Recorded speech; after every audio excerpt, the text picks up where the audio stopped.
Bonjour à toi, Georges. Bonjour Pedro. Bonjour à tous nos auditeurs. Donc non, alors c'est très étrange. Je ne vous cache pas que le fond derrière moi a l'air faux, mais non, c'est totalement vrai. C'est Athènes.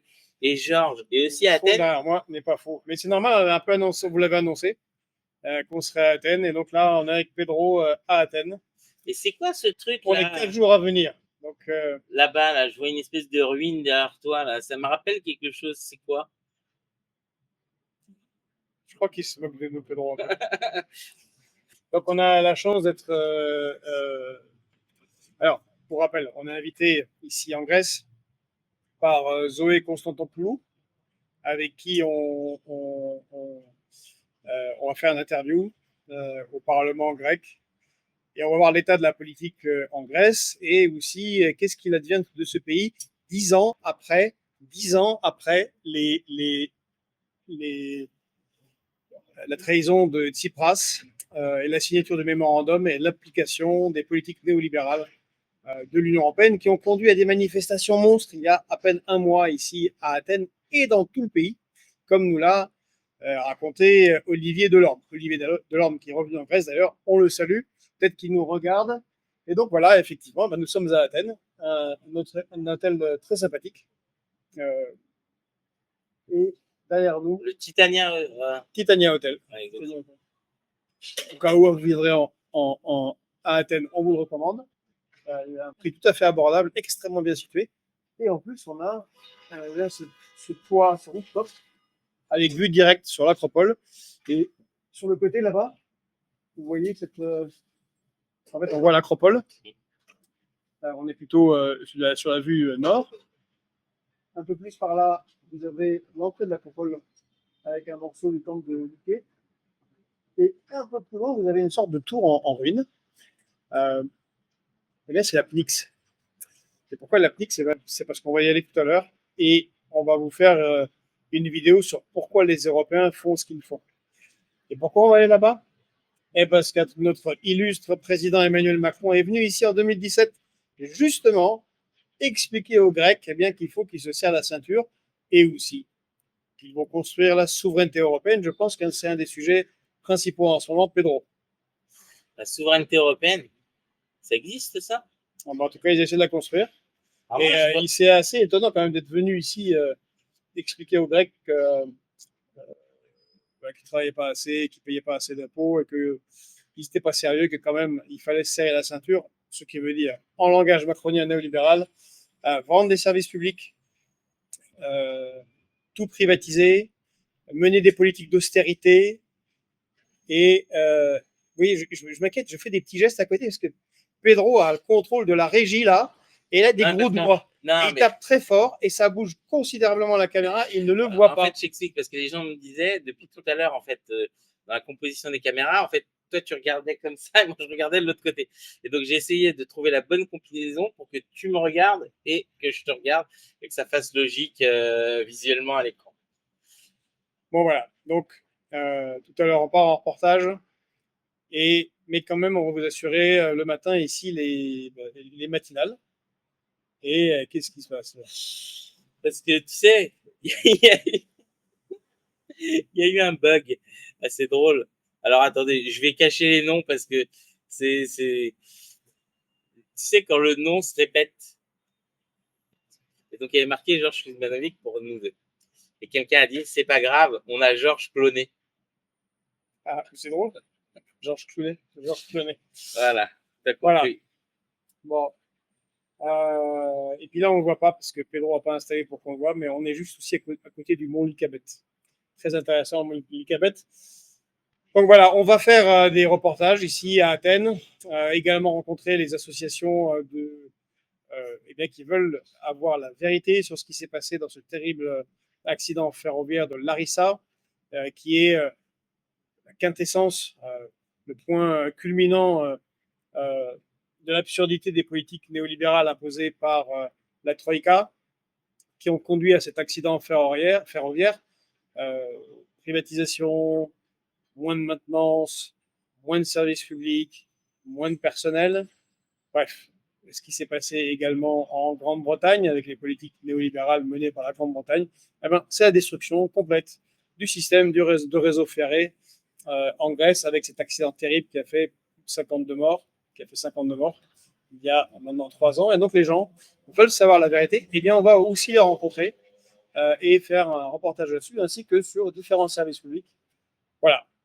Néanmoins, Alors, on va faire la matinale. Ouais, exactement. Rob Caillou critique nos petits déboires techniques de début en disant qu'à l'amateur, c'est grec. Je ne sais pas si les Grecs sont des amateurs, mais ils sont des grands armateurs ici. Oui, c'est nous. Je vais avoir du mal à garder le sérieux de cette émission. Et donc, on fera une matinale, mais plus tôt. Exactement, oui. Parce qu'on est en décalage et qu'après, il faut qu'on aille tourner. Donc, on ne va pas faire la matinale à 9h45 comme prévu, par exemple demain. Mais on la fera à peut-être 8h45 ou un peu plus tôt. On va programmer l'heure exacte parce que j'ai du mal avec les fuseaux horaires. On va vous le faire, je vais le faire pour Pedro. On va la faire à 7h30, heure française. Ok, voilà, c'est ça. Voilà. Et nous, il sera 8h30. On fera une matinale plus courte, sans invité, comme aujourd'hui. On salue Gilles Casanova, qui n'est pas là et qui ce matin passe sur CNews.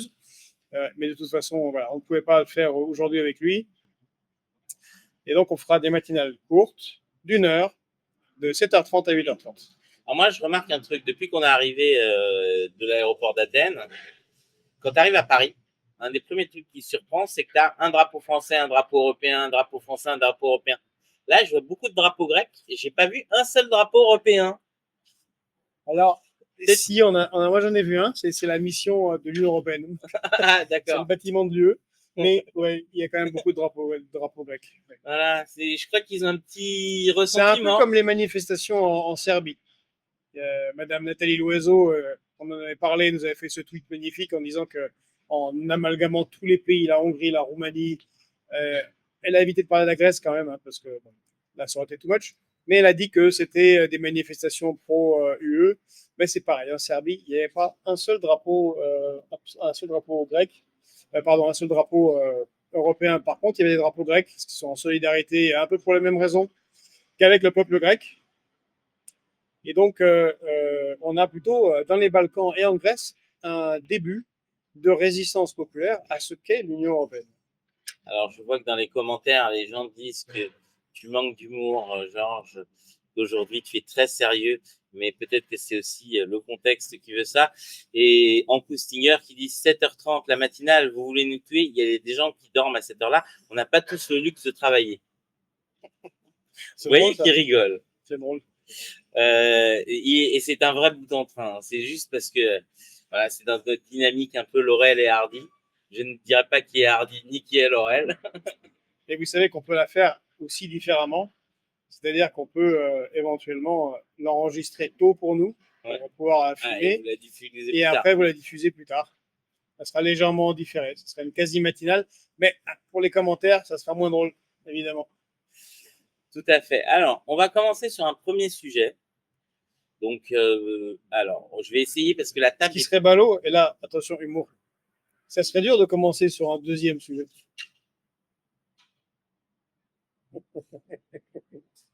Ok. Franchement, vous voyez, vous l'avez lancé, ça y est, c'est foutu. Alors, je promets que on est Shirley et Dino. Je crois que non, on va arrêter. Donc, ce premier sujet, c'est l'Ukraine. Et l'Ukraine en particulier avec Trump. Trump qui dit « Je suis furieux, I'm furious, it's big, it's great, I'm very, very angry » contre Poutine. Et après, Zelensky aussi, il n'a pas bien, il n'est pas d'accord pour me livrer tous ses minéraux, il veut tout renégocier. Pas bien, Zelensky. Bref, bon, ça, beaucoup je crois qu'on a une magnifique vidéo. Exactement, donc je vais vous passer un petit passage de Donald Trump dans ses œuvres. Exactement. Donc, alors attendez, je vous diffuse ça. Et voilà. Zelensky, by the way, I see he's trying to back out of the rare earth deal, and if he does that, he's got some problems, big problems. We made a deal on rare earth, And now he's saying, well, you know, I want to renegotiate the deal. He wants to be a member of NATO. Well, he was never going to be a member of NATO. He understands that. So if he's looking to renegotiate the deal, he's got big problems. Donc, c'est un peu frisé à la fin. Rimo, désolé, hein, puisqu'on est sur le Wi-Fi de l'hôtel, donc je ne sais pas quelle est la qualité pour vous. Mais dans tous les cas, donc on a vu cette vidéo de Trump, donc qui est, si je ne me trompe pas, tournée dans Air Force One. Ça a l'air. Donc, ou du moins, je crois pas qu'il existe Air Train One, donc, Mais c'est pas. ou Airbus. Peu importe l'endroit où c'est tourné. D'ailleurs, tu vois, ils peuvent pas avoir un bus. Parce que comme ils sont très patriotes, sinon ça fait Airbus One. Bon. Bref, c'est nul. J'aime ça. Et pourtant, on nous a pas mis. Je crois pas qu'il y avait du ouzo dans le petit déjeuner. Mais alors, effectivement, il est pas content. C'est apparemment là l'auteur de l'art du deal se rend compte que les deals géopolitiques c'est plus compliqué que 24 heures et 3 coups de fil. Ça, c'est une première chose où tu as raison, c'est que il se considère comme le patron de l'art du deal. Et d'ailleurs, il a mis comme conseiller principal sur ses affaires Witkoff, qui est aussi un promoteur immobilier, donc quelqu'un avec qui il se comprend. Et sûrement que Donald Trump doit être un champion dans l'art du deal, dans le monde du business. Et c'est là une assez importante confusion qu'on a aux États-Unis, en particulier avec l'équipe Trump, c'est que le deal business, c'est pas le deal géopolitique. Et l'équipe de Trump, mais d'ailleurs comme l'équipe Biden, sont très très très mauvais, médiocres sur cet aspect-là, très peu d'expérience, et ils sont face à des gens, qu'on soit d'accord ou pas d'accord, peu importe, avec les Russes, les Américains, les Chinois ou les Européens, c'est quelle est la qualité des négociateurs. Or, les Russes mettent des gens de très très grande qualité. C'est comme partir à un championnat d'échecs face à des grands maîtres internationaux en ne mettant que des maîtres nationaux. En général, ça se termine mal. Et en fait, Trump n'obtient pas ce qu'il veut. Trump en fait, ils veulent se débarrasser de cette affaire ukrainienne. On l'a expliqué dans plusieurs vidéos. Les États-Unis ont d'autres problématiques. C'est secondaire. C'est pas un combat existentiel. C'est une lutte par proxy contre la Russie qui a eu ses effets positifs déjà pour les États-Unis. 2 pays supplémentaires dans l'OTAN, la Finlande et la Suède, un marché du gaz très largement dépendant maintenant des États-Unis pour l'Europe, et des achats massifs de matériel militaire américain, et une remise à niveau, réindustrialisation militaire des États-Unis qui est en cours, payée par tout ce qui se fait en Ukraine. Donc, les Américains ont déjà pris leurs dividendes et ils n'ont pas grand-chose à tirer là-bas. Donc, Trump n'est pas content. Mais alors justement, c'est Jean-Pierre Leroux qui dit Trump c'est l'art du deal, mais il a quand même fait faillite 6 fois. Bon. Oui, mais ça veut rien dire. Jeff Bezos aussi a fait faillite. Le patron d'Apple a fait faillite. Et je crois que c'est une des grandes leçons du business américain.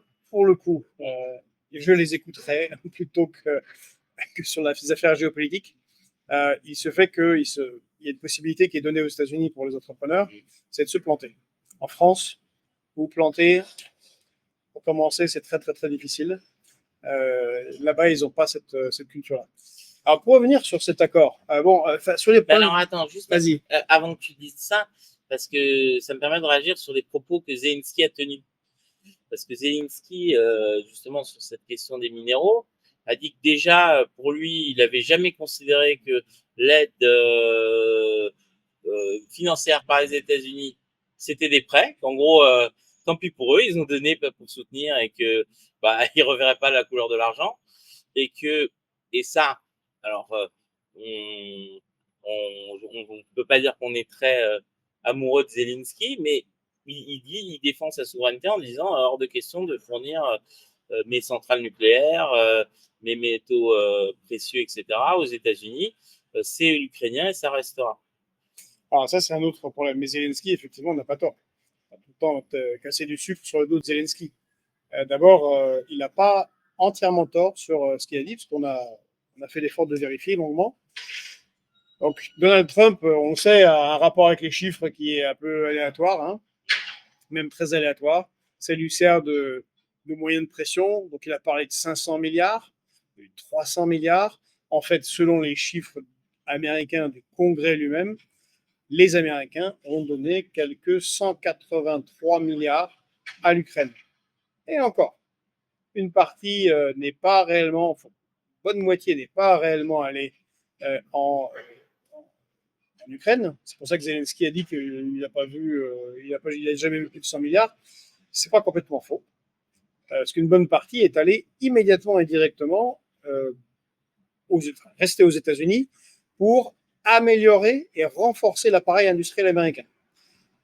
Bon, il n'a pas entièrement tort. Et puis maintenant, alors que... Ah ouais, on est en extérieur. Alors que l'Ukraine était censée défendre les valeurs européennes, les valeurs démocratiques, que c'était une sorte de combat du Mordor contre, du Gondor contre le Mordor, donc du bien contre le mal. Là, tout à coup, on leur fait qu'ils ont perdu beaucoup de monde, hein, c'est plusieurs centaines de milliers de morts côté ukrainien. On leur fait des comptes d'apothicaires en disant, bon, vous nous devez beaucoup d'argent. C'est un peu fort de café, hein, entre nous. Les gars font le taf, les Ukrainiens, on l'a suffisamment dit. Encore une fois, je pose la responsabilité de la guerre en Ukraine à l'extension de l'OTAN. Et malheureusement pour les Ukrainiens, ils ont été entraînés par 3 fois à la demande de l'OTAN, c'est-à-dire précisément de Washington et un peu des Européens, de continuer une guerre qui leur coûte très très cher en termes de destruction du pays, en termes de natalité à long terme, en termes de morts directement.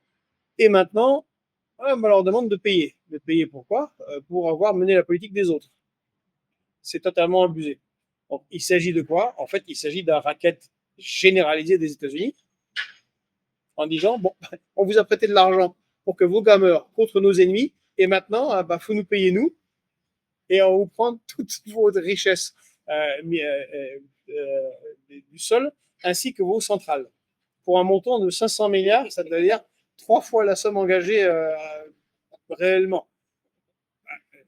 Même Lucky Luciano faisait pas ça aux commerçants de Main Street, à Maud Street, pardon, à New York. Mais bon, voilà, on appréciera encore une fois la célèbre phrase de Henry Kissinger que Pedro adore considérablement. Il est dangereux d'être un ennemi des États-Unis, mais il est fatal d'être un ami des États-Unis. Mais d'ailleurs, si on va là-dessus, vu la manière dont ça a été présenté comme menace existentielle, même pour l'Europe, même pour les États-Unis, il est absurde de considérer que, on va dire, c'est comme si l'Angleterre nous avait demandé de rembourser l'hébergement de De Gaulle après la guerre, quoi. Tu vois, ça aurait été, je sais pas, indécent. Ou les Américains, ou les Canadiens nous ont envoyé la note pour le D-Day. Bon, alors malheureusement, tout n'a pas été du don. Zelensky aussi sait très bien qu'une partie bien sûr, mais considérable, c'est du prêt. Par rapport au narratif qui est il faut soutenir l'Ukraine à tout prix, c'est un vrai risque pour nous. Et donc, dans ces cas-là, on est dans une logique où on est nous-mêmes impliqués, donc qui devrait être désintéressé financièrement. Et de dire, finalement, c'est grave, mais quand même, on te prête l'argent, hein, tu rends quand même. Je suis désolé, c'est indécent. Il y a aussi l'indécence du côté européen aussi, parce qu'apparemment, il y a une clause secrète dans les accords éternels signés entre l'Ukraine et la Grande-Bretagne de Keir Starmer, c'est qu'en fait, ces terres rares ont déjà été vendues par Zelensky à la Grande-Bretagne et promises largement à l'Union européenne. Donc, tout ça se fait sur le dos des Ukrainiens. Mais revenons au problème là concret. Qu'est-ce que reproche Trump à Poutine ? Ben, c'est pas l'histoire que Poutine a dit un truc qui est juste de la logique.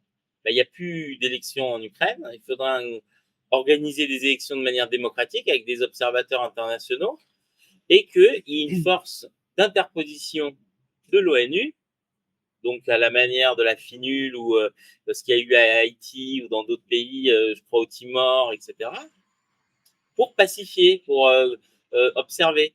du moins pour être là et éviter justement la reprise du conflit. Or, on sait qu'une force de l'ONU, bah, ça voudrait dire sans les pays belligérants, donc outre tous les Américains, tous les Européens, outre les Américains, outre les Russes, mais quid des Chinois, des Brésiliens, des Indiens. Oui, les Russes, Vladimir Poutine, sont très malins parce qu'en fait, ils posent des conditions qui sont parfaitement inacceptables pour les Européens en particulier, qui, contrairement à ce qu'ils disent, sont de facto co-belligérants. Et donc, voilà. Ça ne se fera pas dans ces conditions-là. Mais, Un peu plus fort. C'est quand même étonnant. Donc oui, Poutine proposait une administration transitoire pour l'Ukraine sous l'égide de l'ONU. Et ça, c'est ce qu'a reproché Trump à Poutine. Sauf que qui est-ce qui a accusé Zelensky d'être un dictateur il y a un mois à peine? C'est pas. Donald? Ouais, c'est ça. Donald? Bon, une petite contradiction et ça montre le travail brouillon qu'il y a en ce moment en général en Occident.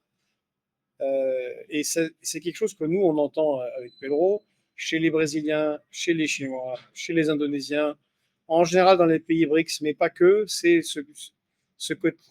en même temps l'hubris occidental et le côté brouillon et la contradiction souvent dans les termes, souvent très très rapidement, d'une semaine à l'autre ou d'un mois à l'autre. Bon, donc évidemment, il a reproché, Trump reproche à Poutine ouais, ce qu'il lui-même reprochait à Zelensky il y a un mois. Bon. Et donc, il lui a dit on va te mettre des tariffs, donc des taxes supplémentaires sur le pétrole et l'uranium acheté par les États-Unis à la Russie. Dis donc, ils achètent de l'uranium et du pétrole. Bon, on va arrêter de faire les... Pour le pétrole, quand même, je suis très dubitatif que le pétrole texan. Bon, ils ont peut-être coupé à la vodka, mais je crois pas qu'il y ait beaucoup de Russes dans comment on dit, les gallons de gasoline, comme diraient les Américains, dans les SUV américains. En tout cas, Trump menace par contre de mettre des sanctions sur les acteurs de deuxième rideau de vente de pétrole russe, par exemple les Indiens. Alors, pourquoi pas, mais à ce moment-là, on peut être certain que les prix du pétrole vont faire un saut colossal. Et ça, c'est très problématique pour la politique désinflationniste que veut faire Donald Trump aux États-Unis. Et puis, ça ferait plus de rentrées d'argent pour qui? Pour les Russes. Bon, on a là aussi une position assez brouillonne. Et de toute façon, le problème, c'est que, comme le disait Donald Trump à Zelensky, you don't have the cards. Vous n'avez pas les cartes en main. Là, c'est l'inverse. C'est les Américains par rapport aux Russes n'ont pas beaucoup de cartes à jouer. Et c'est eux, en réalité, c'est eux qui sont demandeurs. Les Russes, visiblement, se satisfont largement de la situation pour des raisons stratégiques. Et ils sont à peu près d'accord avec les Européens, en fait, sur la continuation de la guerre. Et pour des raisons stratégiques, cette situation de micmac américano-européen les avantage stratégiquement, parce que ça leur permet de continuer la guerre et de se saisir de beaucoup plus de terres et de villes en Ukraine. Et c'est ce qui va se passer avec cette offensive de printemps qui arrive. Par contre, celui qui a des problèmes, c'est Zelensky. Ah, comme il n'a pas beaucoup de cartes, quand l'autre, il le menace d'avoir de très gros problèmes, qu'est-ce que tu penses que ça va être, Pedro? Écoute, les Américains ont été très forts pour zigouiller des gens qu'ils ont soutenus. Pourrait tomber d'un escalier, d'une chaise, dans sa baignoire, avoir un arbre qui lui tombe sur la tête, je sais pas. Moi, je pensais plutôt à la levée de l'aide militaire et du renseignement, qui est un vrai problème. Ça aussi, mais ce qui est sûr, c'est que on voit bien. Parce que quelqu'un se remplace. Non, mais en Ukraine, on voit bien qu'il y a déjà la liste des successeurs s'allonge de jour en jour. Tout le monde se positionne entre Madame du Parti de la guerre, qui est devenue Madame du mouvement de la paix, la dame à la tresse, Yulia Tymoshenko. On voit qu'effectivement tout ça est très mouvant. Est-ce que mais moi surtout ce que j'aimerais savoir de ta part, c'est qu'il bouge quand même beaucoup là. Trump parle beaucoup de ça. On sent qu'effectivement il est alors je vais employer un terme un peu vulgaire, il est emmerdé en fait. Il y a quelque chose, j'ai l'impression, il n'a pas, soit il a sous-estimé, pourtant on n'a pas l'impression que l'opinion américaine réclame à tort et à cri une solution pour l'Ukraine. Donc pourquoi il a besoin de gesticuler comme ça sur l'Ukraine? Est-ce que c'est pas parce qu'il voulait montrer ça comme une grande victoire et qu'en fait au final il ne peut pas l'instrumentaliser? Pourquoi bouger autant sur ce sujet-là? Alors que On il y y a d'autres revient sujets aux dans États-Unis. différentes lignes de front qu'on a fait, qu'on va faire. Il est quand même, ça se passe pas exactement comme il veut. Comme tu dis, il a un aspect, je dis, ça se fait, hein, un peu macroniste d'ailleurs, le verbe performateur. Mais en réalité, les néoconservateurs qui ont pris un gros coup sur l'arrière du crâne avec son élection et l'offensive, en particulier par le Doge l'USAID. Oui, pas seulement l'USAID, mais toutes les instances de l'État profond tenues par les néoconservateurs qui font la politique internationale des États-Unis depuis maintenant 40 ans. Ouais, ils ne sont pas tous morts, hein. Ils sont là, ils n'ont pas été exécutés, ils existent. 40 ans, c'est beaucoup de gens justement financés à travers le monde, beaucoup de think tanks, beaucoup de personnel politique mis en place, en particulier en Europe, et l'envie d'en découdre. On avait fait la vidéo pourquoi les Américains font ce qu'ils font.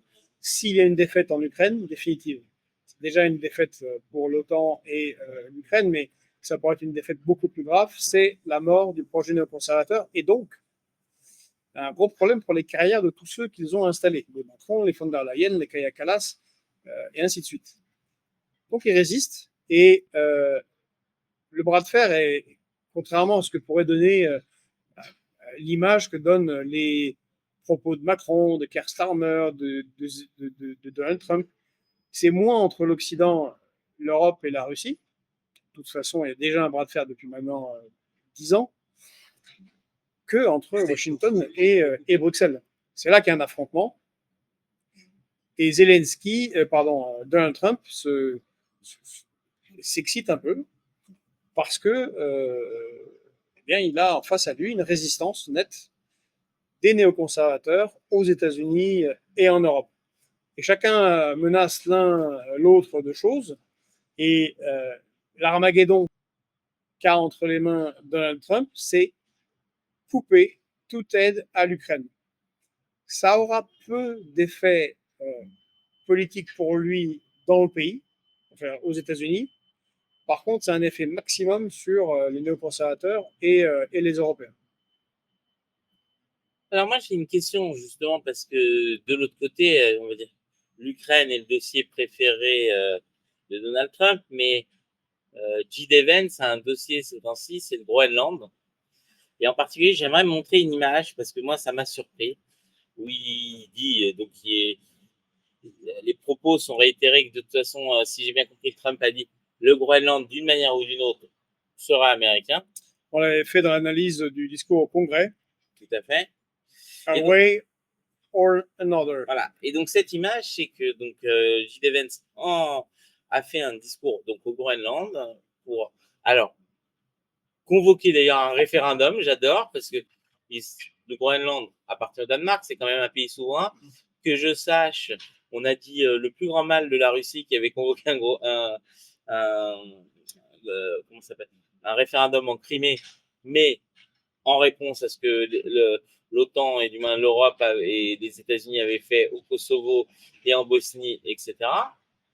Mais surtout, il dit, on n'est pas dans une logique guerrière, mais il fait son discours, et juste derrière, il n'y a que des militaires en treillis. Donc comment on doit penser? C'est pacifique, mais on a quand même des gros guns. Le message est clair, tu viens de dire. Alors c'est pacifique entre guillemets, voilà, et au cas où il y aurait résistance, il y a l'armée. Mais encore une fois, Donald Trump l'a dit au Congrès, et il l'a répété cette semaine. Il a dit, le Groenland sera américain, j'espère pacifiquement, mais on utilisera tous les moyens. On ne peut pas être plus clair. D'ailleurs, c'est la première ministre du Danemark qui a dit, en fait, Donald Trump, c'est plus une blague. Il veut vraiment le Groenland. Clac, clac, ils sont réveillés. Mais en même temps, Elle a acheté des. Ils continuent à acheter des F-35 américains.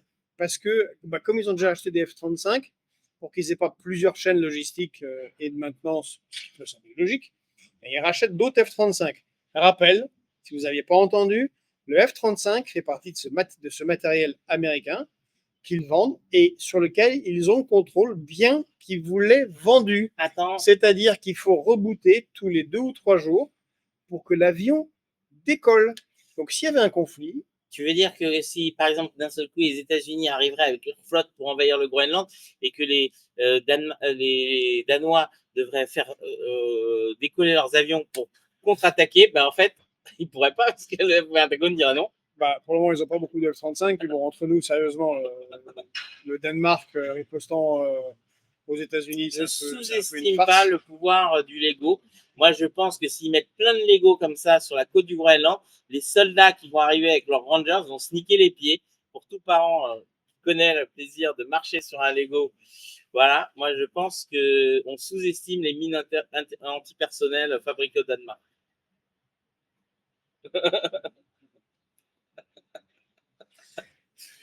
C'est dur. Il y a des matins comme ça. Non, mais sérieusement, oui, on est d'accord. Okay. Ce fut des Vikings dans un. Donc, ils veulent le faire. Et puis, oui, la Russie a utilisé le référendum en Crimée et Lugansk et Donetsk. Enfin, les Russes, ils ont utilisé ce qu'a fait l'OTAN et les États-Unis au Monténégro, au Kosovo et en Bosnie-Herzégovine. Et à l'époque, un certain nombre de personnes avaient dit on ouvre une boîte de Pandore. Parce que d'autres vont faire. Mais là, c'est le bon chasseur et le mauvais chasseur. Mais oui, mais c'est ce que j'allais dire. Il y a le bon référendum d'autodétermination et le mauvais référendum. Le problème, c'est que justement, les pays européens et occidentaux en général ne doivent cesser de fonctionner de cette manière-là sur les questions géopolitiques. Ça ne marche plus, Pedro. C'est-à-dire qu'on ne peut pas. Ça se voit trop. Maintenant, ça a marché pendant 15, 20 ans, 25 ans, moins la 30e année. Maintenant, ça fait 35 ans, ça ne marche plus. Je sais que je serais présidente du Mexique pour troller les États-Unis si Trump fait encore du bazar. Je dirais que je convoque un référendum d'autodétermination pour le Texas. Par exemple. Parce que pour la ça, Californie. Ce serait pas gagné pour les États-Unis. Nouveau-Mexique. Non, parce que le Texas, on sait qu'ils ont un fort. Le Nouveau-Mexique et la Californie. Le Mexique, non. Ok. Et donc, voilà, effectivement, mais ils vont.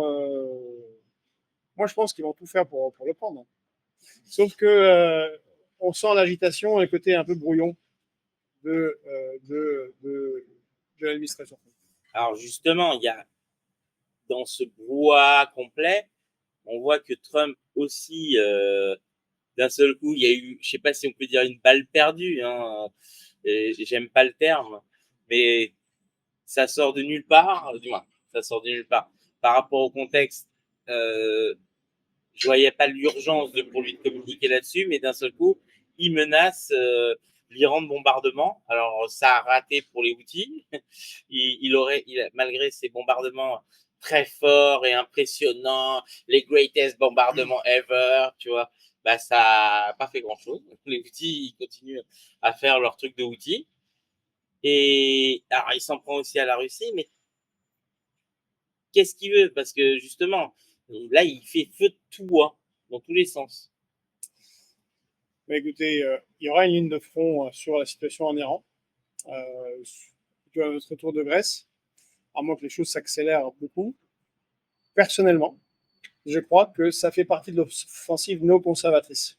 Ils ont une entrée directe, y compris dans l'administration Trump, y compris auprès de Trump, par le lobby pro-Israël et spécifiquement pro-Netanyahou.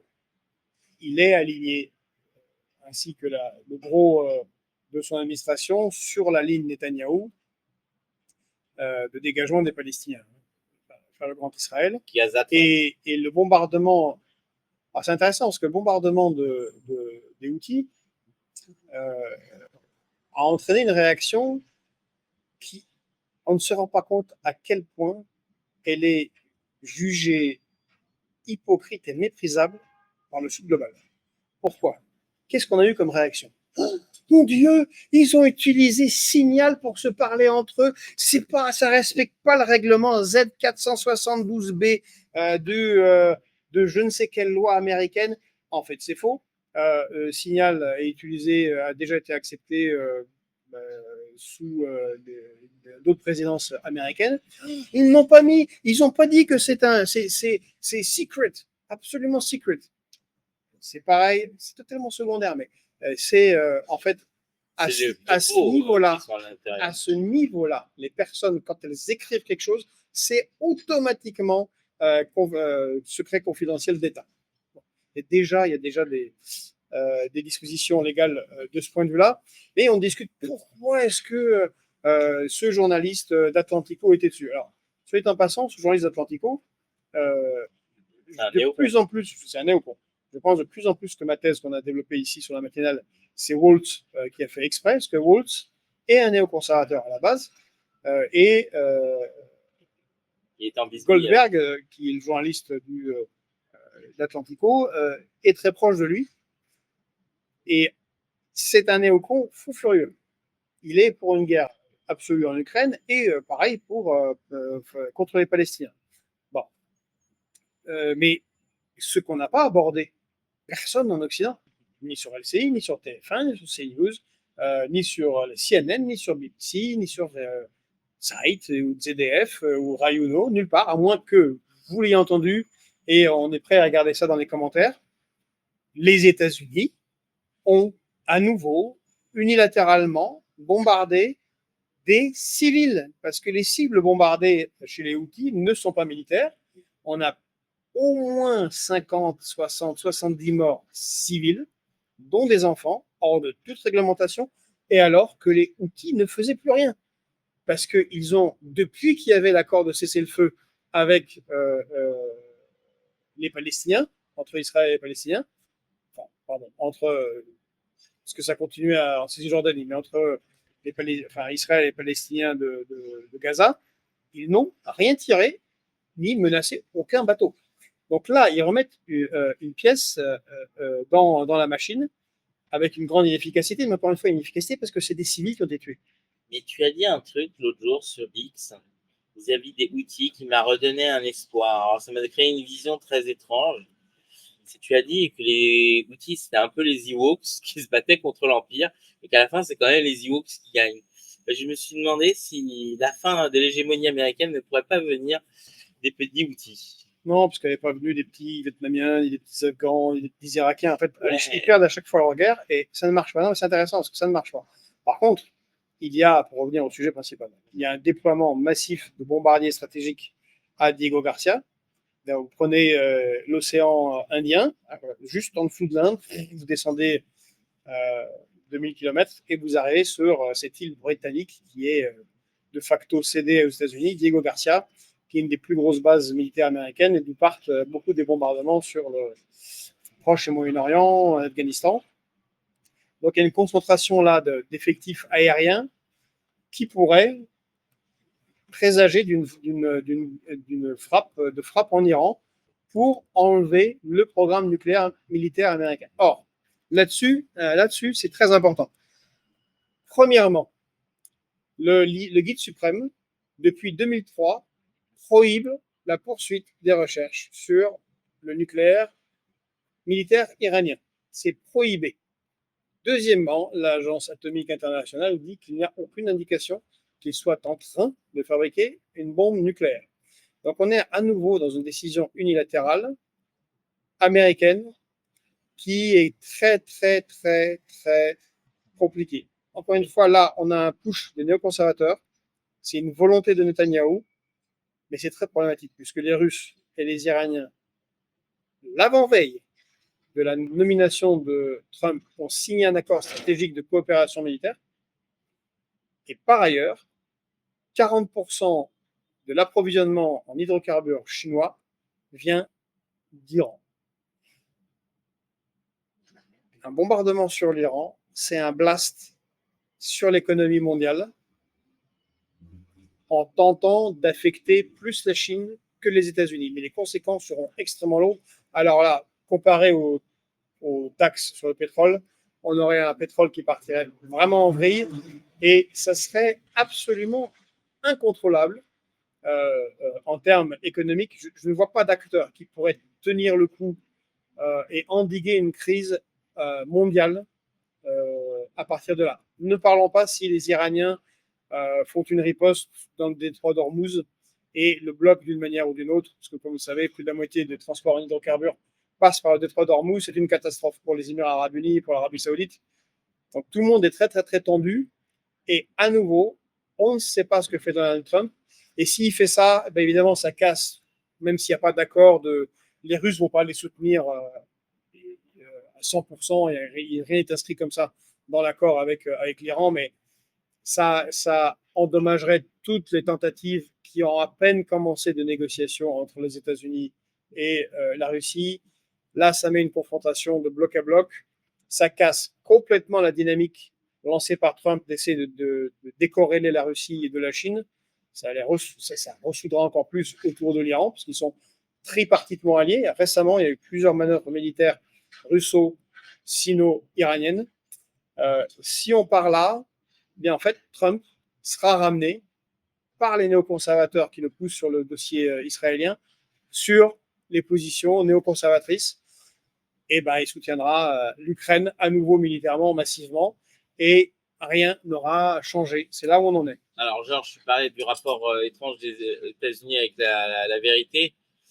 Que ce soit réel ou pas, le programme iranien, ça ne les a pas empêchés pour l'Irak. Souviens-toi du fameux programme d'ADM, du moins, arme de destruction massive avec la petite fiole de Colin Powell, je crois. Franchement, elle devrait aller dans un musée, cette fiole, et juste analyser qu'est-ce que c'était de l'eau colorée ou qu'est-ce qu'il y avait dans cette fiole. Mais les couveuses en Irak.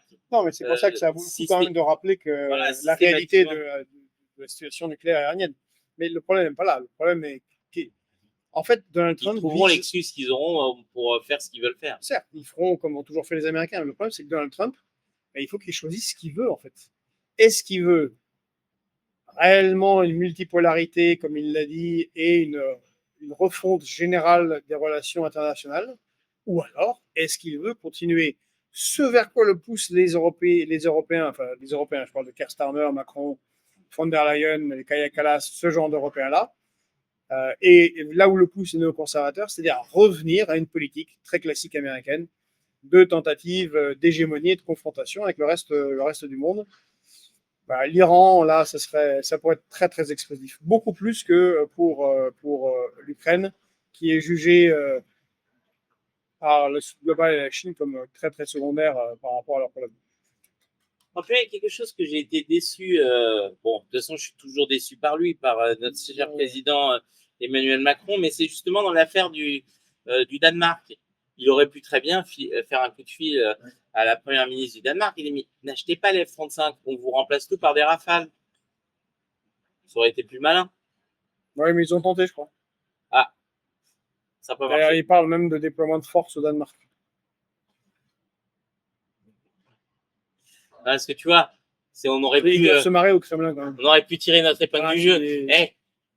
On te vend 2 Rafales pour le prix d'un F-35, tu vois. Ouais, sauf qu'il faut la capacité de production. Et on l'a pas. Tu veux dire que depuis toutes ces années, on vend des avions qu'on n'est pas capable de produire? Si, on produit, mais on va pas assez vite pour le rythme de vente qu'on a.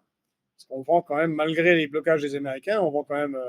On a vendu 12 à la Serbie, on en vend à l'Inde, on en vend aux Émirats arabes unis, on en vend au Qatar.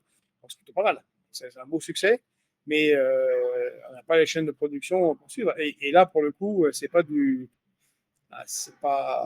c'est de très haute technologie, donc c'est des ingénieurs de très haut niveau, c'est des ouvriers qualifiés de très haut niveau, c'est des techniciens spécialisés de très haut niveau. Ça se produit pas comme ça en claquant des doigts. Donc on est de toute façon, ça c'est quand même l'enseignement qui visiblement n'arrive pas à rentrer dans la tête évidemment de nombreux commentateurs médiatiques, mais n'arrive pas à rentrer dans la tête de nombreux dirigeants européens. Il y a une décorrélation complète entre les volontés d'agir et les moyens qu'on peut mettre en œuvre. Mais qui pour le moment n'existent pas. Tu sais que c'est ça qui est dingue, c'est que les Chinois. Je crois que d'ailleurs tu avais quelque chose à dire sur le plan, toi. Oui, mais ça, on va en parler juste après. Mais alors Jean-Pierre Leroux nous dit que Dassault ne produit que 4 Rafales par mois. Mais ce qui est impressionnant, c'est que les Chinois, eux, sur toute leur nouvelle industrie militaire, que ce soit les bateaux. Copain, d'ailleurs. Ah, ouais. Effectivement, si vous le voyez, il y a un bonhomme qui est arrivé. ils ont totalement automatisé, robotisé, etc. Ce qui fait qu'ils ont des volumes de production assez dingues. Et nous, on est encore, dans un certain sens, sur la production du Rafale, quasiment dans de l'artisanat. Et c'est ça, le problème, c'est que il faudrait, si les Européens sont réalistes, on a déjà parlé ici, mais c'est comme pour le Covid. C'est bien de dire, il faut que, et c'est une très bonne chose, si on pouvait arrêter d'acheter du matériel américain, d'en mettre des bouts partout, ben, ça va vraiment bien, mais ça implique une planification sur au moins 10 ans, si ce n'est pas 20 ans, de reconstruction d'appareils industriels, en particulier de défense. C'est pas simple, ça demande des efforts considérables, tant industriels que financiers, que d'engagement de l'État, que de mobilisation des entreprises, que de formation. Donc une planification sérieuse qui n'existe plus dans notre pays. Ça ne se fait pas en un claquement de doigts, ça ne servira pas du tout pour la guerre en Ukraine, si ça se fait, même si ça se fait bien. Et c'est pas ce qu'on a. Et en plus, ça implique quoi? Qu'est-ce que disent à chaque fois les industriels quand on fait des demandes pour l'Ukraine? C'est oui, mais qui va m'acheter tout ce volume d'armes dans 10 ans? C'est-à-dire, quand vous lancez des chaînes de production massives et formez des gens, ça finit quelque part. Parce qu'après, sinon, les avions, on ne va pas les produire juste pour qu'ils soient sur des pistes d'envol et qu'ils ne décollent pas. Pareil pour les canons, les munitions. Donc, il faut qu'il y ait. Et c'est là où, éventuellement, si ces gens-là croient alors réellement à leur. Si ça dépasse juste le cadre politique de leur souveraineté européenne, de leur fédéralisme européen, ça implique une planification encore plus complexe au niveau européen. C'est-à-dire qu'il faut qu'il y ait des accords cadres de long terme engageant l'achat d'armements des uns et des autres au niveau européen. Et visiblement, ça n'en prend pas, mais du tout la route. Donc c'est beaucoup, beaucoup de sculptage d'air chaud. Alors justement, parce que je vais un peu modifier l'ordre des sujets, mais ça c'est sympa, il me prévient pas. Non, mais tu parlais justement de la planification, et il faut savoir que donc en France, on a nommé le haut commissaire au flanc, parce que c'est comme ça que j'appelle Clément Beaune, qui a Avant, c'était un certain François Bayrou, dis donc. Il a fait des rapports. Ouais. Il a fait des rapports où il a dit qu'il faudrait, mais attends, en tant que chef de la planification, il faudrait qu'on planifie. Il a fait des rapports. Je résume, mais pas avec les enfants de Bétarame, rassure-moi. Plus sérieusement, donc il dit, là on a un problème, on a un désaccord éditorial, ça s'appelle. Ça va mal finir. Exactement. Alors, il dit, on ne va pas prendre des positions politiques, on va éclairer le débat. Donc, moi, je vais remontrer cette infographie. Ah, Clément Beaune fait dans le phare, alors. Il est dans le phare. Ouais, exactement. Ah, c'est bien. Voilà, donc, concrètement, qu'est-ce que c'est que ça? On attend d'un commissaire au flanc. Alors, j'ai enlevé l'image de Clément Beaune qui mange du flanc. Je ne peux pas mettre les commentaires en ligne parce que là, j'ai d'accès à rien. Tu sais que tu pourrais en fait te connecter avec ton téléphone. Ah ouais, super. Et tu verrais. Non, mais sur l'application. Ça, je regarderai comme ça? Ouais. Non, exactement. Vous avez vu? Regardez comment c'est classe. Attention. Où est-ce que c'est? Je ne vois pas. Regarde, montre. C'est classe. Plus cela, c'est des brillants collecteurs. Bon, plus sérieusement, c'est quoi ça? On va éclairer. Un commissaire au plan, moi j'attends qu'il me fasse à la chinoise un plan quinquennal ou décennal où il dit l'objectif année 1 c'est ça, année 2 c'est ça, année 3 c'est ça, année 4 voici les priorités pour la souveraineté de la France, pour son autonomie énergétique, pour son industrie, voici les secteurs où on va investir. C'est un travail sérieux. Je sais pas, c'est pas... J'invite tous ceux qui... Moi, ce qui m'agace le plus, on en parle beaucoup avec Pedro, c'est le mépris qu'ont nos dirigeants européens envers les pays en voie de développement, qui sont très développés, hein, souvent plus que l'Europe et les États-Unis, du tiers-monde, qui sont tous du tiers-monde, et ainsi de suite, en particulier l'Inde, la Chine ou la Russie. Eux font de la planification efficace, dont on parle, dont tu viens de parler, Pedro. C'est sur 10 ans, sur 20 ans, sur 30 ans. Et ils engagent l'ensemble du gouvernement, l'ensemble de la nation. Que ce soit des pays démocratiques ou pas démocratiques, hein, c'est pas le même système en Inde et en Chine. Même si en Chine, c'est plus compliqué que juste de dire que c'est une dictature, il y a un engagement, il y a un système logique de production industrielle qui est coordonné, pensé et où il y a un accord national pour le faire. Et ben, Y compris en Russie. C'est pour ça qu'ils arrivent à produire des armes alors que les Européens, à 37 nations de l'OTAN, n'y arrivent pas. J'encourage ceux qui ne l'ont pas encore vu à voir la vidéo avec Arnaud Bertrand qu'on a sortie ce week-end où justement il explique cette notion de planification et même assez surprenante qu'en Chine, quand il y a une détermination du gouvernement central, les régions quand même, chacune va essayer de performer le plus, ce qui fait qu'elles se concurrencent les uns les autres et que donc par exemple ça a été le cas sur la voiture électrique où il y avait 800 entreprises au fur et à mesure, ils trouvent ça normal. Nous on a l'impression que c'est une catastrophe, le marché s'effondre. Non, le marché se consolide et ils ont cette logique-là de faire fourmiller les entreprises et les talents pour aller dans la voie et après d'écrémer. Parce que nous, on est incapable, on n'est même pas capable de faire fourmiller déjà. Alors écrémer, il faudrait déjà pouvoir écrémer des trucs à fourmiller. Mais ce qui est sûr, c'est que je ne Donc sais nous, pas. on a Clément Beaune qui fait dans la pâtisserie. Alors, Toi, tu trouves que c'est du flan. mm. Moi, comme il est clair, c'est du phare breton. Ça, Ouais, je fais mais de l'humour. c'était parce que plan, tu vois, ça rimait plus avec flan. Oui. Mais il y a quelqu'un qui a dit, c'est peut-être un commissaire au clan. Tu vois, il défend son clan. Ce qui est sûr, c'est, je ne sais pas ce qu'il défend, je ne sais pas à quoi il sert. C'est quelqu'un qui a quand même réussi à tout rater, qui n'a jamais réussi à être élu. Bref, franchement, mais il est très fidèle à Macron, il râle pas, il se plaint C'est pas le jamais. problème. Si on avait je disais, on s'intéresse pas assez à ce qui se passe. Je connais très bien la Russie. Si on avait un Michoustine qui est Premier ministre, qui est le planificateur principal en Russie, c'est intéressant de voir ce qu'il a fait sur des années, comment ils ont organisé le retour à la production en Russie. Il y aurait des leçons à prendre. Sinon, il suffit d'ouvrir un peu nos archives administratives. Il y avait une époque où ça se faisait très très bien en France et qui a fait un modèle pour tout le monde. C'est sous De Gaulle. C'est pas si loin, mais on n'est vraiment pas dans le même délire. Alors, on vient de te mettre en garde, et ça ressemble limite à des menaces de mort. Ils ont dit, ne te moque pas des Bretons. On ne compare pas les phares bretons à Clément Beaune.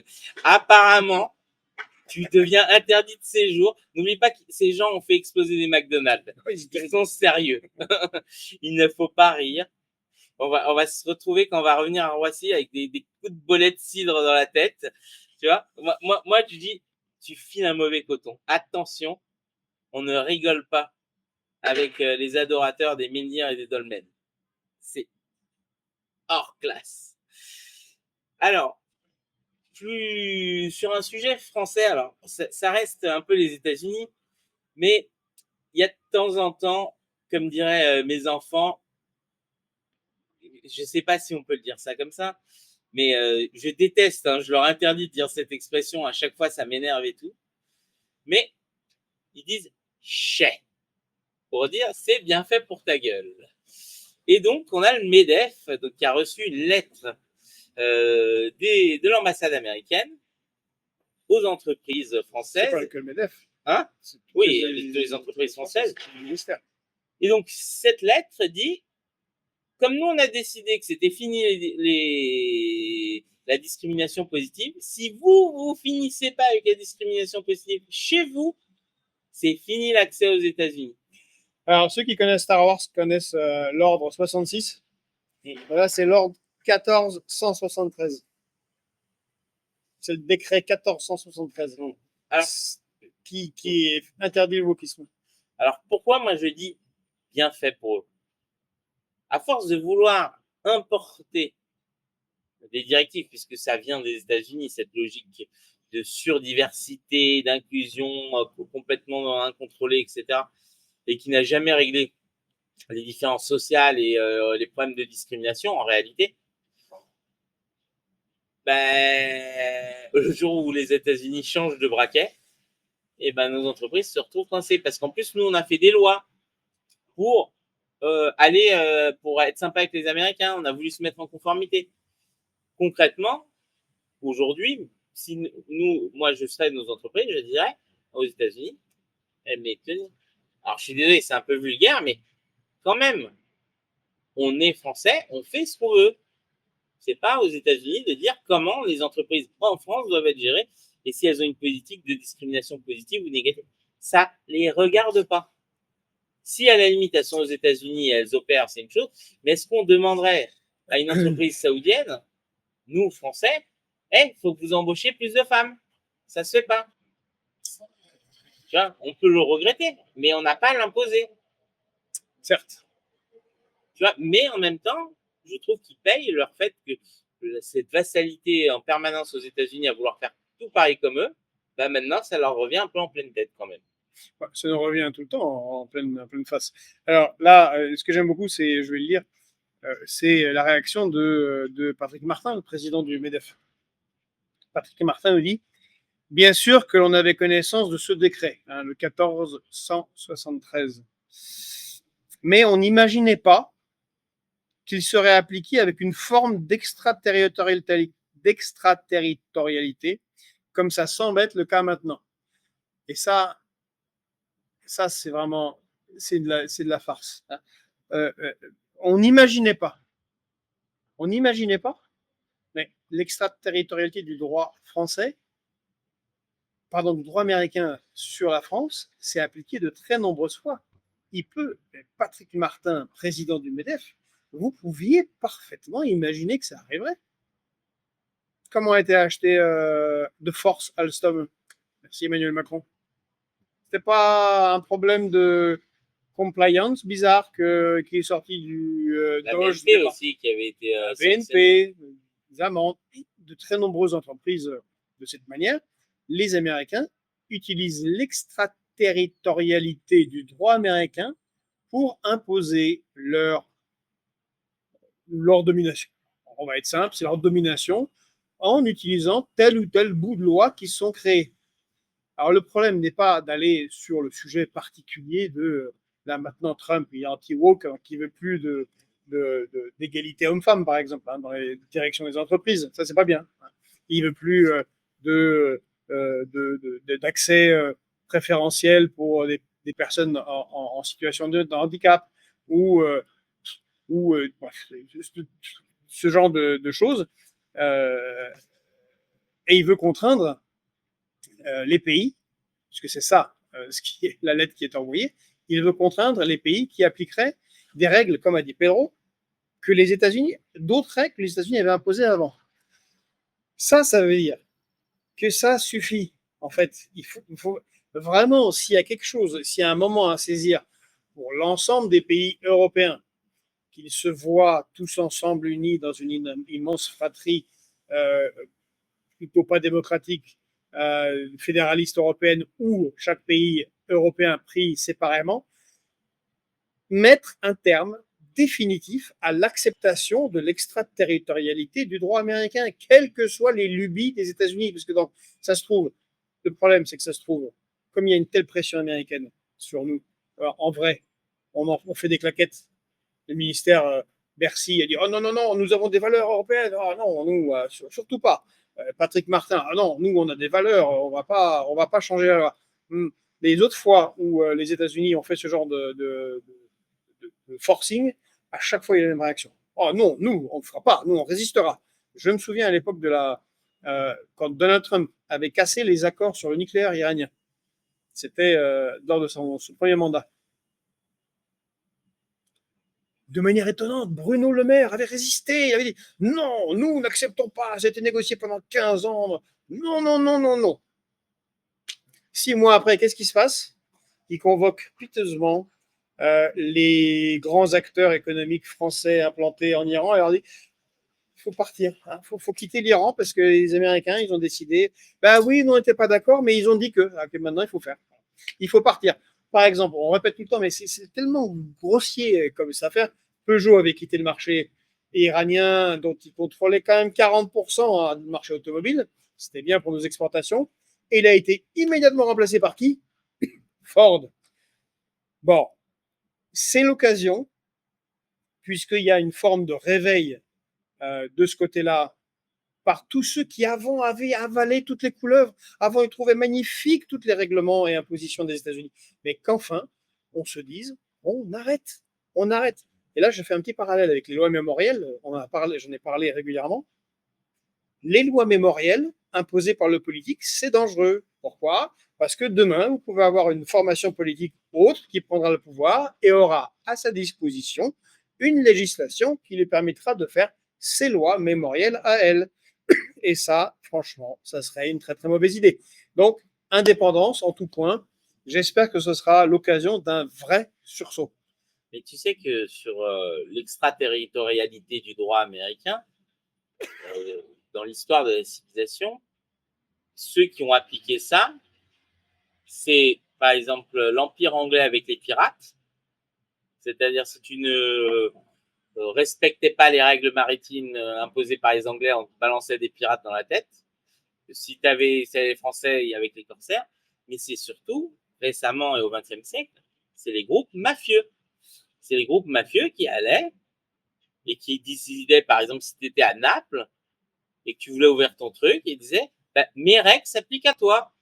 Peu importe que tu les acceptes ou pas, peu importe que ce ne soit pas des lois italiennes, c'est mes règles et tu vas les respecter. Et cette logique-là, les Américains, ils ont une logique, pour moi, d'État mafia, c'est-à-dire que on décide et vous allez respecter. Sinon, tant pis. Je dirais plutôt impérialiste, Pedro. Et d'ailleurs, nous sommes à Athènes. La mafia est impérialiste, par défaut. Oui, mais là, c'est un État, c'est impérialiste. Nous sommes à Athènes.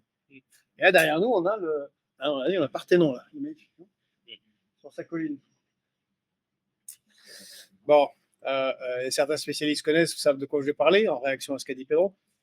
C'est la Ligue de Délos. Les guerres entre les Grecs et les Perses, les guerres médiques, ont vu les cités-États grecques très, très faibles à un moment donné face à l'Empire Xerxès, non? perse. Et bon, ils ont résisté et ils ont créé la Ligue de Délos pour se protéger collectivement, de se coordonner, une sorte d'OTAN, pour se protéger des Perses.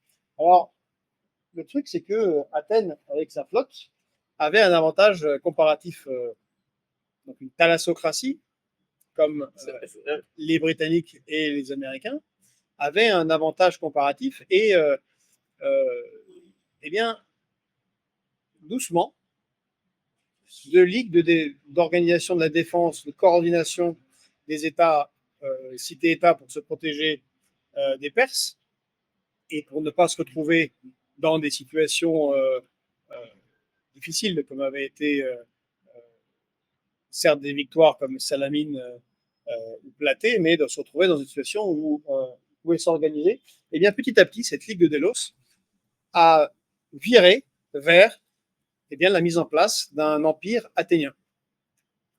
Et à un moment donné, qu'est-ce qu'ils ont fait? Comme ont fait nos amis américains quasiment de la même manière, ils ont décidé que le trésor de Délos, le trésor de la Ligue de Délos, eh bien, devait être là, au Parthénon, en haut, sous contrôle exclusif d'Athènes. Impérialisme qui s'est soldé par plusieurs expéditions militaires parfois extrêmement violentes contre des cités-États récalcitrants à la domination athénienne. Et tout ça va conduire à la terrible guerre du Péloponnèse. Certains la considèrent, au moins, en tout cas pour l'Occident, comme la première guerre généralisée. Guerre du Péloponnèse qui va opposer Sparte à Athènes et les cités-États alliés à Sparte aux cités-États alliés à Athènes, qui sera une guerre catastrophique qui va petit à petit précipiter la fin du monde grec au profit du monde romain, même si ça prendra encore un siècle derrière. Mais voilà où conduit cet impérialisme. Et on peut faire un petit parallèle avec ce qui se passe actuellement, entre autres, dans les relations entre les États-Unis et les Européens. Alors, c'est très bien tout ça. Alors, on va parler d'un sujet un peu plus Mais tu me casses les bonbons. Non, C'est non, très non. bien tout ça. Allez. Non, non, mais pas du tout, parce que pendant qu'il parlait de ça, je repensais à ce magnifique documentaire de Zack Schneider avec Gérard Butler qui fait Home, home, this is Sparta, tu vois, et je voyais la scène du mec. Allez, documentaire, c'est pas un documentaire. Je sais que c'est pas un documentaire. Non, mais c'est pour ça, tu vois, d'un seul coup, et en particulier dans le deuxième 302, je sais pas comment il s'appelle, la suite. Il y a justement la représentation de cette guerre au début avec les bateaux et tout, et bref. Et donc, comme je vois d'ici, alors vous ne voyez pas, mais moi je vois la baie, je Bataille m'imagine. des Thermopyles, Ouais, et où exactement. les Grecs étaient partis un peu de manière disjointe, et un an après, à Platée, ils vont avoir une victoire décisive. Tout à fait, mais j'imaginais là, le combat de bateau, là, Thalasso, À Salamine, là. Ouais. exactement, C'était ici, là. juste là, donc c'est pour ça j'étais perdu dans mes pensées. Donc, euh, on parle, il s'est passé un truc. Alors, en France, franchement, j'ai dû, moi, relire Juste, je plusieurs m'excuse, fois. mais j'ai un peu de mal. Il y a comme une odeur de pain grillé Ouais, géant. C'est exactement. comme s'il faisait griller 50 000 brioches en même temps. C'est violent. Alors, il s'est passé une histoire complètement absurde. J'ai cherché, hein, parce que au début, quand on nous l'a soumis, ce sujet, c'est donc le fait que la justice annule l'expulsion d'un demandeur d'asile au motif qu'il a entamé une transition de genre. Et donc, j'ai regardé ça et j'ai fait, mais non, c'est un fake, c'est une création de l'extrême droite pour décrédibiliser les LGBTQI. Mais non, c'est le cas, Pedro. Non, mais justement, c'est Mais toi, c'est tu vas nous tellement, expliquer pourquoi. Mais non, mais moi, c'est tellement absurde. Si tu veux, quand tu lis le truc, tu dis non, mais ça peut pas être vrai. Surtout que, voilà. Mais attends, Alors, attends. Parce que cette fois, il n'arrive pas à inverser les rôles, c'est problématique. C'est moi qui vais introduire, c'est Pedro qui va nous faire l'analyse. Donc, le juge, qu'est-ce qu'a dit le juge? Le juge a dit quand même quelque chose d'assez assez extraordinaire. Et maintenant, voilà, je l'ai perdu. Euh, voilà. Le juge a écrit dans sa décision que cette personne en transition de genre devait rester en France, que ça lui permet d'évoluer dans un environnement affectif où il peut extérioriser avec une certaine sérénité sa transidentité. Mais il devait être expulsé en Espagne. Mais dis-moi, Pedro, en Espagne, on est anti-trans. et apparemment, il y a une porte-parole du gouvernement qui a fait sa transition qui, justement, est très, très anti-trans, non? Ou c'est une trans elle-même? Maintenant, j'ai un doute. Effectivement, c'est vrai que c'est ça qui est le plus surprenant dans cette histoire, c'est que l'Espagne, de tous les pays européens, est probablement le moins hostile.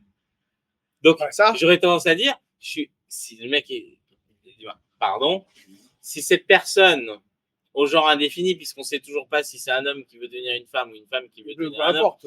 Voilà, exactement. S'il y a bien un pays où cette personne pourrait exprimer euh, sa transidentité, c'est bien l'Espagne. Il n'est pas renvoyé. Voilà, il n'est pas renvoyé en Arabie Saoudite, en Russie, ou je sais pas, ou en Tchétchénie, tu vois, ou en Corée du Nord. En Tchétchénie, c'est sûr. Je veux dire, c'est quand même très étrange. Donc, là, ça serait acceptable, parce que c'est une forme de protection. Tout à fait. Mais là, ça n'a aucun sens. Et le problème, c'est que cette personne avait contrevenu à Dublin 2 en faisant des demandes d'asile dans différents pays. Pardon, des règlements de Dublin 3. Prévoit qu'un réfugié ne peut pas demander d'asile dans plusieurs pays différents de l'Union européenne. Donc, voilà. Mais donc, il n'est pas expulsé en Espagne. Oui, parce que ce serait, attention, ça serait, je veux dire, c'est sympa pour les Espagnols quand même. Ça serait un traitement, attention pour l'Espagne. Il y a quelques-uns qui sont quand même allés en Espagne, qui connaissent l'Espagne, qui sont moitié espagnols, moitié français ou complètement espagnols immigrés en France. Plein qui sont allés en vacances, plein qui ont des petits amis des compagnes et des compagnons en Espagne. Alors le juge, il pense que renvoyer quelqu'un en Espagne, ça serait un traitement, je cite, inhumain et dégradant. La vache, inhumain et dégradant l'Espagne. Pedro. C'est vrai que les Ramblas à Barcelone, franchement, c'est plus ce que c'était. Hein.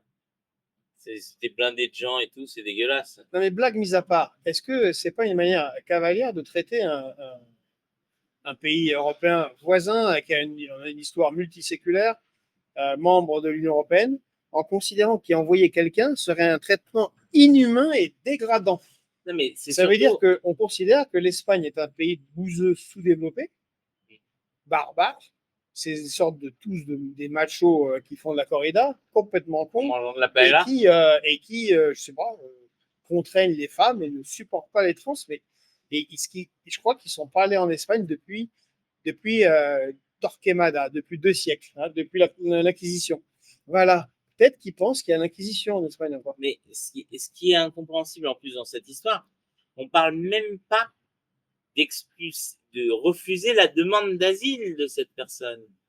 Non, c'est qu'elle soit faite selon les règles Exactement. européennes. On demande juste, il a fait sa première demande à tel endroit. Qui sont, soyez encore une fois, complètement débiles. Hein. On les a suffisamment critiqués ici, mais c'est leurs propres règles européennes. Alors maintenant, ces règles-là ne sont pas bonnes et l'Espagne est inhumaine. Attends, à chaque fois, j'ai du mal. Ouais, l'Espagne, il pourrait y avoir un traitement inhumain et dégradant. Écoute, certains disent qu'effectivement, l'Espagne, c'est quand même très particulier. Ils n'ont même pas voulu de Manuel Valls. Donc quand même, c'est peut-être pour ça. C'est peut-être une mesure de rétorsion anti-espagnole. Le juge en question, tu vois, a voulu se venger, à dire, vous n'avez pas pris Manuel, on vous... Faudrait qu'on repasse un jour le sketch, la chanson d'adieu à Manuel Valls, la ville de Barcelone. Ce qui est sûr, c'est complètement improbable. Alors déjà, moi, ce que je trouve improbable, mais bon, après, que pour les demandeurs d'asile et les migrants même illégaux, qui est une aide médicale d'État pour éviter des pandémies, la gale, tout ce qu'on veut, etc., c'est une chose. Mais que quelqu'un qui n'a pas encore ses papiers puisse entamer des procédures médicales lourdes, puisque c'était le cas de cette personne, sans être régularisé, et qu'il utilise cet argument médical comme justification, c'est ouvrir la boîte de Pandore à tout et n'importe quoi. C'est-à-dire demain, déjà, on a le problème des migrants qui de 70 ans qui s'auto-déclarent mineurs. Maintenant, on va avoir des mecs qui vont arriver avec des barbes, moustaches et tout. Qui vont être recrutés sur frontière. Non, mais je suis désolé. Et qui vont dire quoi? Ils vont dire, ah, moi, je suis un mineur de sexe indéfini. Et qu'il faut, on va dire, ça n'a pas de sens. Pour moi, on en parlait hier dans l'avion, mais en France, il y a quelque chose de très étrange. C'est-à-dire quand on est sans papier, on peut quand même louer un appartement, avoir des aides de la CAF, avoir des aides médicales, scolariser ses enfants, etc. Mais on n'a pas de papier. Concrètement, si on n'a pas de papier, on devrait pouvoir rien faire. Le fait déjà qu'on puisse faire tout, mais c'est la création de précaires convenables à merci. Exactement, on peut tout faire sauf le petit sésame qui permet de rester. Or là, on est typiquement dans cette absurdité où le mec a pu tout faire et ça s'arrête. Et donc, je ne sais pas qui est cette personne et pourquoi, etc. Et si ses motivations sont justes ou pas, mais là, on ouvre la possibilité à tous les abus possibles et inimaginables. Et encore, comme tu l'as dit tout à l'heure, quelqu'un qui est poursuivi pour qui est un véritable réfugié parce qu'il vient d'un endroit où parfois les gens sont tués parce qu'ils sont homosexuels ou en transition de genre, bah bon, c'est un cas particulier. Mais c'est pas le cas là. En fait, il est censé être expulsé en Espagne. Il n'est pas censé, comme tu as dit, il n'est pas expulsé en Tchétchénie. Non, mais de toute façon, pour moi, on marche sur la tête. C'est-à-dire que déjà, il n'aurait pas dû pouvoir commencer sa transition.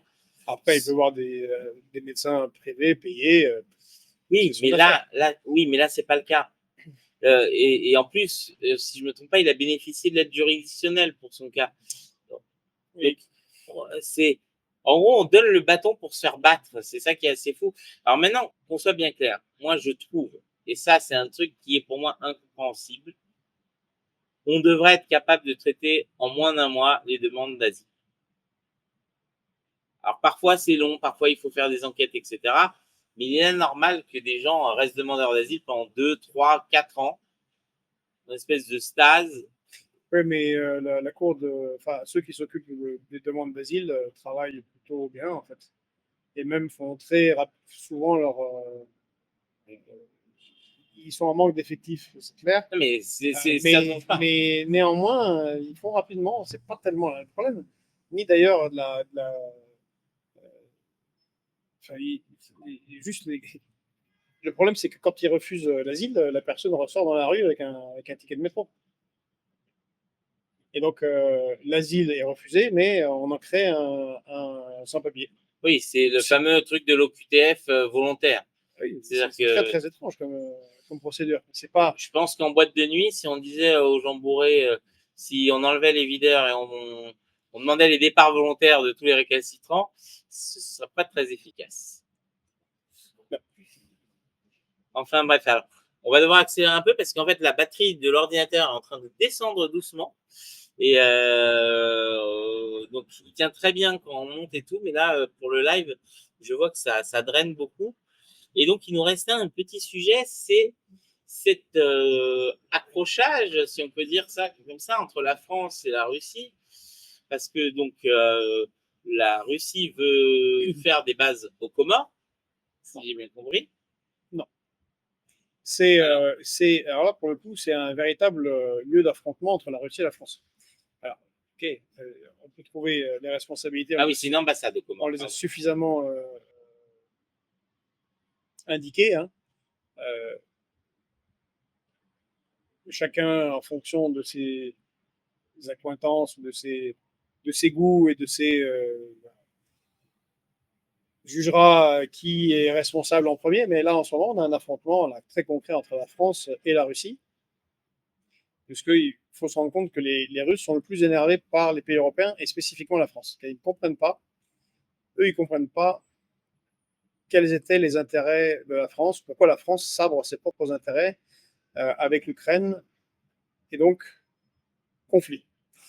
Et la Russie, avec la Chine, taille des croupières à la France en Afrique. On l'a vu dans plusieurs pays, mais là, maintenant, c'est carrément une offensive, un peu comme le font entre autres les Chinois et l'Azerbaïdjan sur la Nouvelle-Calédonie. Là, c'est sur Mayotte. Donc la Russie ouvre une ambassade aux Comores. Bon, en même temps, on me dira, à le droit d'ouvrir une ambassade aux C'est un Comores. État souverain, les Comores. Pourquoi il n'y aura pas?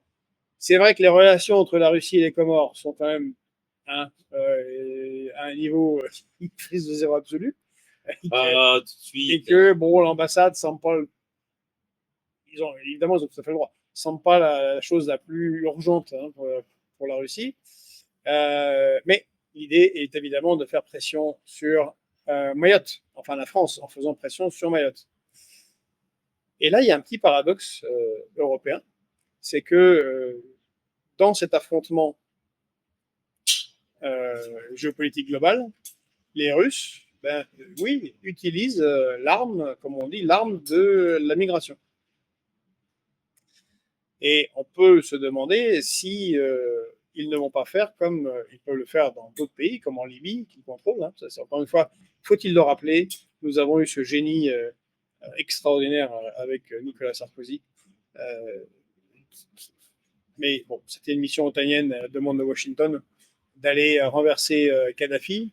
Ça lui a claqué sur les doigts, parce que là, cette semaine, il y a eu quand même une demande de condamnation pour 7 ans, donc il prend cher sur la Libye. Et si je peux faire un aparté là-dessus, parce qu'il y a eu quand même aussi, là, comme dirait à nouveau les enfants, chais, puisque Sarkozy s'est plaint de la lourdeur extrêmement grave des peines qu'on voulait lui infliger, tout en oubliant que c'est lui, Nicolas Sarkozy, qui a fait la loi pour alourdir les peines pour les gens qui avaient les moyens. Bon, ça c'est l'arroseur arrosé, c'est amusant toujours, mais le truc est que l'opération en Libye était une catastrophe de long terme. Et comme on l'a rappelé plusieurs fois, la Libye est maintenant contrôlée à l'ouest par la Turquie avec les islamistes et à l'est par les Russes avec le général Haftar. Grand, grand succès. Et ben oui, ils laissent dérouler les passeurs de migrants, parce qu'ils ils ont bien compris que ça pose un problème à l'Union européenne. Mais là où est la contradiction, c'est que dans ce cas-là, il faut bloquer les migrants. Pareil en Biélorussie. Les migrants qui viennent de Biélorussie, là, il faut les bloquer. Mais par contre, par d'autres voies, c'est Welcome Migrants. Et là, on a une vraie schizophrénie totale au niveau européen. Et qu'ont bien compris ceux qui s'opposent à la France. Donc, on peut supposer que la présence de l'ambassade de Russie aux Comores va renforcer la position des Comores de vouloir récupérer Mayotte et que la France perde son influence dans l'archipel. Mais comme tu l'as dit, la France riposte, elle, parce qu'il n'a pas ouvert une base militaire. C'est la France qui ouvre une base militaire à Mayotte. Mais on avait déjà une présence militaire. Là, oui, c'est la France. Donc, mais là, on ouvre une base militaire plus importante. Tu veux dire que le fait que Shido est passé, ça rasait des trucs, c'est plus facile de construire une base? Voilà. Et donc, on a eu une intervention de Mme Zakharova, la porte-parole du ministère des Affaires étrangères russe, qui a fustigé la France et Emmanuel Macron de vouloir ouvrir une nouvelle base militaire à Mayotte. Elle déclare, non mais c'est intéressant, elle déclare que c'est une violation du droit international et que c'est une attitude néocoloniale. Donc, par là même, la Russie refuse de facto la souveraineté française sur Mayotte. Et donc là, on a une sérieuse source de conflit qui s'ouvre avec la Russie qui s'aligne sur la position des Comores. Évidemment, opportunément, encore une fois, les Russes, ça les intéressait absolument pas il y a 3 ans, toute cette histoire. Mais voilà, le conflit implique... et le problème, c'est que ce sont des gens sérieux, les Russes, et ils planifient beaucoup mieux leurs opérations que nous, avec un président qui fait beaucoup de déclarations, qui s'est beaucoup ridiculisé en Afrique. Et ça devrait nous inquiéter quant à la situation à Mayotte. Alors, Georges, tu sais que justement, ça m'a permis, puisque cet article que tu m'as envoyé vient de RT. Or, à ma grande surprise, RT marche en Grèce. C'est pas filtré. Donc, ça veut dire que tous les pays de l'Union européenne ne respectent pas les dictats de l'Union européenne. C'est surprenant, effectivement. Bon, c'est pas comme si les Grecs n'avaient pas un passé long avec la Russie, ils sont orthodoxes. Il y a des liens qui sont culturels, historiques, qui existent toujours et qui sont très forts. Au quotidien, hein, franchement, dans les rues de Grèce, il vaut mieux être russe qu'allemand. Hein. Bon, je dis ça, je dis rien. Alors certains disent, il ne faut pas oublier que nous avons notre Périclès en place comme chef de guerre, que la France peut se trouver comme Athènes, que jamais s'est relevé de la politique de Périclès. Attends. Perticlès. Bon, ouais, bref. Périclès. Non, mais la personne a mal écrit. Ce qui est sûr, c'est que bon, on a couvert tous les sujets qu'on voulait traiter aujourd'hui. On a, je crois, pas mal de boulot sur la planche. Des belles interviews en perspective, des beaux reportages. On vous garde la surprise. Ce qui est sûr, c'est que on essaiera d'être là donc demain un peu plus tôt, comme tu l'as dit. On va programmer tout ça et probablement aussi peut-être on va intervertir. On fera normalement on fait pas le mercredi, mais peut-être qu'on fera mercredi. On verra. Écoutez, on verra. On verra en fonction du temps aussi, parce que là, on a de la chance. Je vous cache pas que je suis un peu interloqué. Les Grecs, la température ici, on la ressent pas la même qu'à Paris, puisqu'il est censé faire 12 degrés. Et franchement, j'étais en t-shirt depuis tout à l'heure. Là, il fait un tout petit peu froid parce qu'il y a des nuages. On va avoir 3 jours de pluie. Exactement. Mais franchement, il fait bon et chaud. Il fait bon et chaud. Voilà. Par contre, encore une fois, merci d'être là. Si vous aimez bien ce qu'on fait, eh bien, n'oubliez pas de nous soutenir en vous abonnant si ce n'est pas encore fait, en likant, en mettant des pouces bleus, en commentant. Allez voir les vidéos qu'on a fait. Regardez celle de l'interview que j'ai fait d'Arnaud Bertrand sur le positionnement géopolitique de la Chine par rapport à ce qui se passe aux États-Unis. C'est extrêmement intéressant. C'est vraiment, vraiment très informatif. Il n'y a pas ça ailleurs. Et bien, n'oubliez pas de vous abonner aux autres canaux, s'il vous plaît. Ça monte très, très vite sur YouTube et ça monte très doucement sur d'autres plateformes, en particulier TikTok et en particulier Telegram. encore une fois, l'idée est de nous protéger, parce que quand on aura autant d'abonnés sur chacun des canaux, eh bien, on sera tranquille, car eh bien, on pourra toujours diffuser vous diffuser nos émissions et être en relation avec vous. Alors, François Coq, qui assiste, bonjour François, à notre matinale, fait une remarque très intéressante sur le président. Donc, il dit: bonjour messieurs, le président de l'Union des Comores, Azali Assoumani, a été placé à la tête de l'Union africaine il y a 2 ans. Sans doute pas pour le poids des Comores au sein de l'UA. Donc, effectivement, Exactement. on peut comprendre maintenant ce qui joue et que tout de suite, une ambassade fait beaucoup de sens. En tout cas, salut François. Mais c'est drôle parce que j'allais parler de toi. Donc, au début, je sais pas si tu as entendu, on a parlé de la Pix là-bas, là.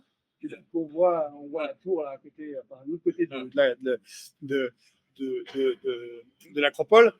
C'est là où se réunissait l'Ecclésia, l'Assemblée des citoyens. On fera un petit topo historique quand on y sera.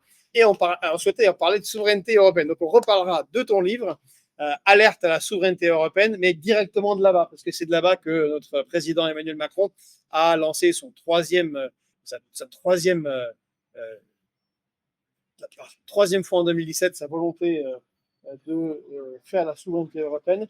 Et donc, on fera une alerte à la souveraineté européenne spéciale François Coq depuis la PNIX, d'autant plus que le livre de François sort bientôt, enfin, une réédition augmentée et commentée de tout ce qui s'est passé depuis cette époque où il avait écrit le livre. Tellement d'actualité, vraiment, je vous le conseille. Bon, et moi, je crois que dans notre shooting d'aujourd'hui, je vais quand même chercher désespérément un drapeau européen, tu vois, pour essayer au moins de faire un micro-trottoir pour savoir ce que les gens pensent. Et c'est vrai que ça va être dur, j'ai l'impression. C'est pas comme à Paris où il y en a à peu près, et je crois qu'il y a même plus limite de drapeaux européens parfois que de drapeaux français, puisqu'on avait enlevé à un moment une partie des drapeaux français pour mettre des drapeaux ukrainiens. Donc, je dois. Enfin, voilà, merci à tous. Merci. Bonne journée, à demain. Bonne et journée. Abonnez-vous sur Telegram et sur TikTok, s'il vous plaît. Merci beaucoup. Merci. À et très donc, vite. En direct d'Athènes. Voilà. Kalimera.